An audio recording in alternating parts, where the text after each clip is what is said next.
At 11 years old, Maria got brutally jumped into a gang. That was all she knew. And she told Congress that her father was in a gang. Her father had been in prison for 15 of her first 18 years.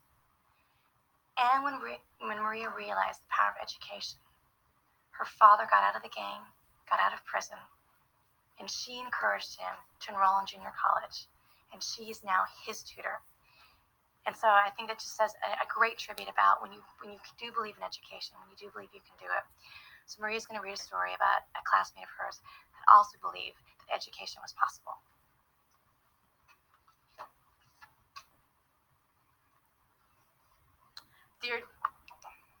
I am short. Oops.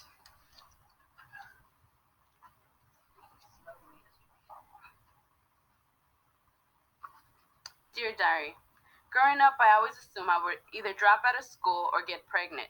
So when Ms. G started talking about college, it was like a foreign language to me. Didn't she realize that girls like me don't go to college? Except for Ms. G, I don't know a single female who graduated from high school, let alone went to college.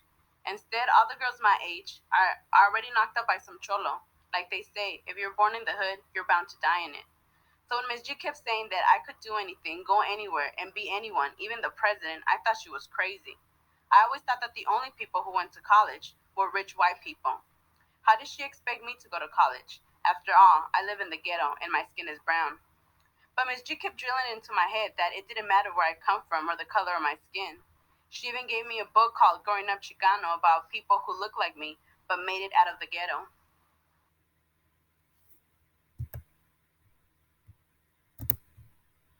In class today, she made us do a speech about our future goals.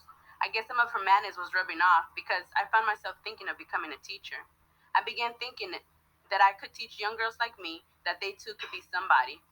I had planned to tell the class that I wanted to become a teacher, but after hearing what everybody else wanted to do, a lawyer, a doctor, an advertiser, I announced that someday I'm going to be the first Latina Secretary of Education. Surprisingly, nobody laughed. Instead, they started clapping and cheering. Someone even told me that they could picture me taking over Secretary Riley's job. The more they clapped, the more I began to believe that it was actually possible. For the first time, I realized that what people say about living in the ghetto and having brown skin doesn't have to apply to me. So when I went home, I wrote this poem. It's entitled They Say, I Say. They say I'm brown, I say I'm proud. They say I only know how to cook.